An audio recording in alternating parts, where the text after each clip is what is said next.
Some are metal, others plastic, and a few vinyl. All are packed with pop culture. I set out to understand how a single Pac-Man lunchbox led to a collection of about 1,000.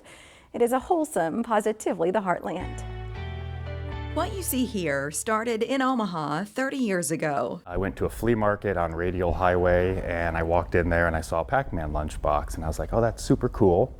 So I bought it, and then that got me on this journey to figure out what other lunchboxes were out there. Mark Kelehan didn't just want a big collection, he wanted one-of-a-kinds and complementary pieces of history. A lot of what makes Mark's collection unique is the artwork that is displayed here. The lunchbox, packed with pop culture, is currently at the Durham Museum.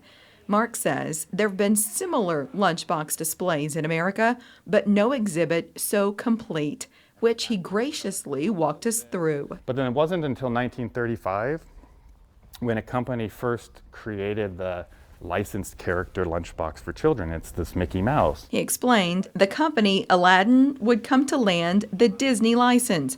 Its founder was Victor Johnson Sr. He was born in Minden, Nebraska. Mark was delighted by that discovery. The other major player in the golden era was Thermos. It had another valuable license, Star Wars. And these are production proofs. That's the first lunchbox they did in the late 70s, I think 77. Mark even traveled to Washington, D.C. and Connecticut to see the company's archives. But the lunchbox with the highest market value here was made by a smaller company called Universal. This is probably the most expensive lunchbox, the most collectible. It's this Superman. I haven't put this one on the market. But ones in similar conditions have gone for anywhere from $15,000 to $20,000. Made in 1954, it was the first Superman lunchbox. The main wall is organized by subject matter. And so we did sci-fi, westerns, patterns, Americana. There were a lot of U.S.-based, just Yankee Doodle and American flags, to space, exploration, adventure. Disney is a big one, advertising. So that's the way we did it. There's about 500 lunchboxes here. In total, it's less than half of Mark's collection. An Omaha father of four, he reached out to the museum a few years ago. We thought it fit our mission really well because a lot of these lunchboxes tell pop culture history over time. And she explains what we saw ourselves. Visitors love it. It's fun to come down here and watch people stare at the wall and talk about my sibling had that one. I always wanted that one, or I remember that one.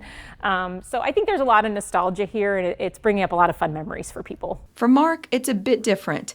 His dad was in the Army. He grew up in Germany, and American pop culture wasn't a big part of his childhood. But building this collection and then sharing the exhibit. This is just the tip of the iceberg of all the stories that I'd like to tell, but this is a really good start. He's preserving a cherished piece of our collective past. The Lunchbox, packed with pop culture, will continue its run at the Durham through September 3rd. After that, Mark says he'd like to take the exhibit to other museums.